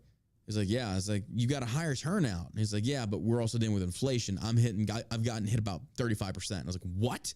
So a beer that he once charged, I think, what was it, $8 for? He now charges $11. He's like, prices of everything went up. Yeah. He's like, I have no other choice. I was like, I cannot cut into my margins. Then I can't afford to fucking pay my employees. I can't afford repurchases. It's like, I can't even afford to make this shit. Yeah. I was like, so I got to go up my costs. He's like, unfortunately, people are not wanting to pay $11 for a fucking beer. And I'm like, Jesus. And it's not his fault. There's nothing he can do unless he tries to cheapen his brand by outsourcing some of the shit, which is going to get people pissed off. It's like, oh, you're fucking selling. I was like, dude, to keep those doors open, I got to resort to some downgrades in a sense, I guess you can call it. Yeah. And it's fucking sad to see that. Alan's a good motherfucker. He runs a good business. Anytime you go to, like, if you're going to the Texas Renaissance Festival, go to Brigadoon Brewery. He's a veteran, and he makes really good beer. He does it himself. And it's worth it. Yeah. And it sucks to see that, man. It fucking sucks. Because in the chat, it was like our glorious president, Joe Biden, and his fucking inflation. I was like, yep, fuck Joe Biden. It's hitting them. It's hitting the smallest business owner. You're that stupid idiot. We got a strong economy. Bullshit. But you know who's not affected, folks? You know who's not really affected by and large as much as small businesses? Corporations. Oh, yeah. Corporations. They're fine. Tell you what. They can survive. The Pelosi's are thriving. They're thriving, absolutely. All they're these doing great. insider, you know, no matter how much you talk about it, they double down and they buy more stock. Absolutely. With insider, it's... Yeah. My God, man. These fucking people. It's disgusting. It's fucking disgusting. The rich are protected. The corporations are okay. You know, they've got enough money in the bank to where they can easily just glide through this recession with inflation until finally we come out stronger on the other end. It's going to take a Republican. I hate to say it. It's going to take a Republican to turn this shit around. You're going to have to open up because this is the thing. Once a Republican takes back office and they open the leases back up and they reopen the pipeline, all that other shit, it's going to take a few years. But once it starts kicking back in, there will be no denying in this generation that it was not the fucking Democrats. It was the Democrats, by and large, with the oil issues that caused inflation. Also, now I'm not lying. Putin and that invasion did have a lot to do with it. But we could easily circumvent or combat this from happening by drilling on our own and not becoming dependent on foreign fucking energy. Yeah, I don't know that war would have had anything to do with us economically. Yeah, good point. Because Trump we were already energy independent. Yeah, you're right. So that wouldn't have mattered. Maybe we would seen prices go. Who knows? Yeah. But That's a good point. I don't think fuel prices wouldn't have gone up for us. If anything, we would have probably made a lot more money because we'd be selling it over to Europe right now. That's a good point. Wow. Not giving it. Yeah, and I don't think Russia would have even invaded Ukraine. Yeah. I don't think the war would be as unstable as it is right now. Yeah. If Trump is still in office, I don't think, because like you said, he even told Putin, you do it, I'll bomb Moscow. Yeah. I will bomb Moscow. Yeah. And Putin's kind of, he's ex-KGB. Putin is not one of these guys that you fuck with. This guy will make you disappear. He'll make you and your family disappear. And everybody knows it. Everybody knows this about Vladimir Putin. Yeah. So when Vladimir Putin is being told that from fucking Donald Trump and he respects it, you know that president has some fucking balls. Mm-hmm. When the next KGB son of a bitch that has literally disappeared, motherfuckers, is taking the threat seriously from Donald Trump, you know that president has power. Yeah. Versus you look at someone like Biden, he's going to walk all over him. Yeah. And that's what I would tell Democrats by and large. It's like, you love aiding Ukraine. You want us in this war, but it's not going to be you doing the fighting. And if you really feel that President Biden is a wartime president, because I'm telling you, it's one thing to make calls economically. It's one thing to push bills for certain specific reasons dealing with economics. It's another differently when you were dealing with war and war strategy. Yeah. It's completely different. You've got to have a president with fucking balls. And now President Trump is a president with balls. If we were to go to war, big orange balls. I would want President Trump as president. So, 100%. Yeah. Trump would drop the bombs needed. He would let the military do what they need to do. He's right. You talked about back in ancient Rome and stuff like that. When they went in, it was over quickly. Yeah. They didn't hang around for 20 years. Mm-hmm. So. War is a business. Whether people don't want to admit that or not, it's all statistics and data. Yeah. I'm telling you. I am telling you. That's how they view it. And Trump is smart enough to know. He is smart enough to know. Presidents do not win wars. Generals do not win wars. It's on the ground that wins the wars. It's those commanders that you listen to. But anyway, Jeff Bezos becomes the latest executive to warn about looming U.S. recession, batten down the hatches. Guys, now look, I understand a lot of people do not like Jeff Bezos. A lot of people don't like this guy. He is a piece of shit. Sounds like it. But when you have a top exec that is giving you these warnings, folks, you should probably listen. You should probably listen. And that's what we keep telling you over here on the show. Stock up on your goods. Yeah. It's coming. Stock up on your goods. The dry goods, bags of rice, beans, things such as that. Because I'm telling you, these prices, again, that Bucky's burger, $11 or $9 for a fucking sandwich. Mm-hmm. $9 for a sandwich. Never in my life, folks. Never in my life. Hard times we're going through right now, especially economically. Fiscally, it's bad. It's really bad. Thanks, Democrats. We've seen it at Shell Shock. We've had people write us in the emails and say we have to cancel our subscription. We just can't afford it anymore. Yeah. And I get it. I'm not even upset about it. I was like, I get it, man. And I hate that for you. But unfortunately, that's the case. Yeah. I'm still wondering if we should make bags of like 10 gummies. What do you think, Chad? What do you think? Should we do like, because I know some people like love the Halo gummies. Should we do like bags of 10 so we can cut the price lower? I don't know if we'd actually have enough people purchasing that, though. I think we have affordable products. We have sample packs, too. We do have sample packs. That's true. That is true. But it's just, it's just sad to see this. But Amazon founder Jeff Bezos became the latest influential executive to sound the alarm over the state of the U.S. economy. In a tweet on Tuesday evening, Bezos indicated that he agreed with the comments made earlier in the day by Goldman Sachs CEO David Solomon, who cautioned that there is a good chance of a U.S. recession. Yep, the probabilities in this economy tell you to batten down the hatches, Bezos, the second wealthiest man in the world, wrote. Bezos and Solomon are just the latest in a chorus of corporate executives who are warning about a looming recession amid what do they mean, looming recession? I was about to say, well... And we've already had 2 consecutive quarters of negative growth. That's the definition of recession. That's what I'm trying to get... I'm confused. Like, it's like we're literally in a recession. Yeah, so them like kicking the can down the road saying, oh, we might be in... We are in a recession, you cocksuckers. That's going to get worse, though. Pardon my French. Economic crisis, including stubbornly high inflation and an increasingly aggressive Federal Reserve converge. J.P. Morgan Chase CEO Jamie Dimon last week said the U.S. is likely headed for a recession within the next 6 to 9 months as a result of the steeper interest rates and the war in Ukraine. It says these are very, very serious things, which, you know why they're saying this? Because they're going to try and avoid it. Yeah. I think they're going to try and divert it to where it's not lasting 9 months. Like we see the recession begin to slowly recede, or whatever you call the opposite of it is. And they're going to say, see, we never really hit a recession. Biden pulled us back from the brink. I could easily see them framing it that way. That's what they're trying to do right now. I think so too. Like, there is no doubt about it. We are in a recession. Yeah. Literally, according to the definition, which again, by and large, Democrats try and change that definition to negative quarters of GDP indicates a recession. And we've hit that. You know, we just hit that like, what, a month or two ago? Well, 2 quarters being what, 4 months each? Or 3? Longer than that. The quarter's 3, yeah. So we had 2 consecutive quarters, total of 6 months, negative GDP. Yeah. And it's not a recession.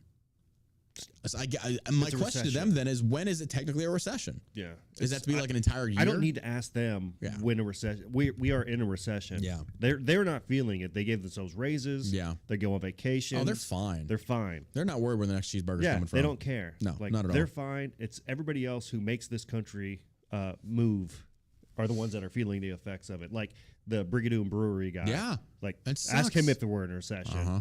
Oh, yeah. You know, ask these small businesses if we're in a recession. Mm-hmm.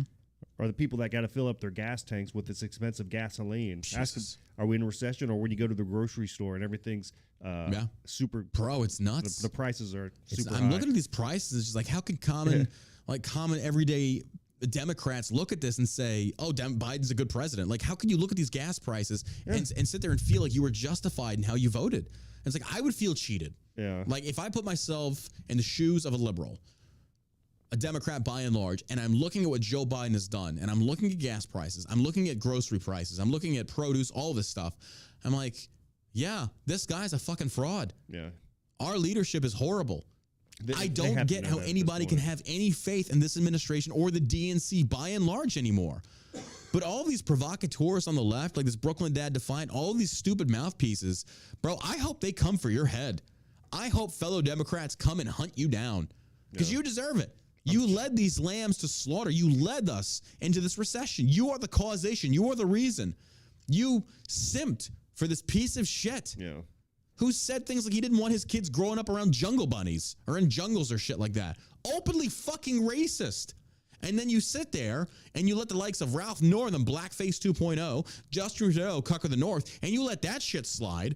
But if it's anybody else that has a checkered past or history, man, you cancel them like that. But not only do you sit there and have these hypocritical standards, you elected one as president. Mm-hmm. Holy shit. You just sit here and it's like your hypocrisy is fucking just through the roof. Never in my life, man. Never in my life. I do admit that I am biased on certain things. I acknowledge that bias. I'm smart enough to know when I do have a preconceived bias that will remain because it has founded an accurate perspective, if you will. But there are other things that I will say, yes, I've been overly biased on this. I need to come back center. When I look at what Joe Biden, this administration has done, it's like, I'm sorry. This administration, left, center, or right, it doesn't matter, speaks volumes of itself. If we look at the data, if we look at the statistics, we do have record high inflation. That is literally on the table. We are paying more in gas than I have ever paid in my entire fucking life, and I am 38 years old. Growing up, gas was like fucking 89 cents a gallon. Now, what are we looking at? Upwards of $8, $9, $10 in California? And then Joe Biden goes there and says, oh, it's how it's always been. That doesn't make it right. It doesn't make it right whatsoever. No. I just cannot fathom how anyone can defend this administration at this point. And like Pete Buttigieg, he's got so many great things. It's hard to talk about just one. Yeah, I'm sure. I'm very sure. Which one per se? The child tax credit? You know, the child tax, great. That's wonderful. You know what that really does, honestly? Tax credit? You're giving more money to people to pop out more children. You've incentivized them to populate even faster and have kids that they can't even fucking afford to have. That's all you've done. Good job. I don't get these people. I don't understand them. And they know what they're doing. Mm-hmm. They know what they're doing. They are simping for a political side. Meanwhile, their own constituency starves. And I'm like, and the saddest thing about this, though, it's the voter base that is sitting there starving eating their bowls of broth saying, well, at least we don't have Trump. At least we don't have big racist men. It's worth us starving. Meanwhile, you go back and it's like, really? Was it that bad under Trump? Like, what racism are you talking about? Sitting there just eating their gruel. Well, at least we don't have mean tweets. At least we don't have, we're pushing more for green energy and less fossil. Like, you're literally starving to death. You're willing to die for this. Yeah, they are. Fucking idiots. Just clowns. Total fucking idiots. Clowns. Well, that does it for today's show, folks. We're glad you came over. Man, that hour and 40 minutes went by quick. That was fun. Well, we appreciate you being here. And again, don't forget to check out shellshockcbd.com. Hey, also, do you know you can support the show by signing up for our Patreon? Well, if you sign up for our Patreon, the $10 option, we're going to send you some great products. It's the Tipsy shaving stuff. We still have it in stock. We got the aftershave. We got a lot of great things here. Here's the link. Go sign up. $10 option a month. You want to support the show? That's the way to do it. And we really appreciate that. It is patreon.com/All-American-Savage-Show. Again, patreon.com/All-American-Savage-Show. You sign up for that shaving tier. We're going to send you shaving products right off the bat. Make sure you include your address. We will get this out to you the next day. Support the show. Get some great shaving products. Cologne, aftershave, and a body scrub, and they smell very manly. So unless you're a lesbian, I'd probably just stick it to the guys. So check that out again, patreon.com/All-American-Savage-Show. There you have it. Hit that share button. Leave a great comment below. Hit the plus button on the Rumble. We appreciate you helping us grow our channel. Make sure you subscribe to the John Burke Podcast channel on Rumble. Got anything to add, my man? You guys have a great day. As always, fucking stay savage, America.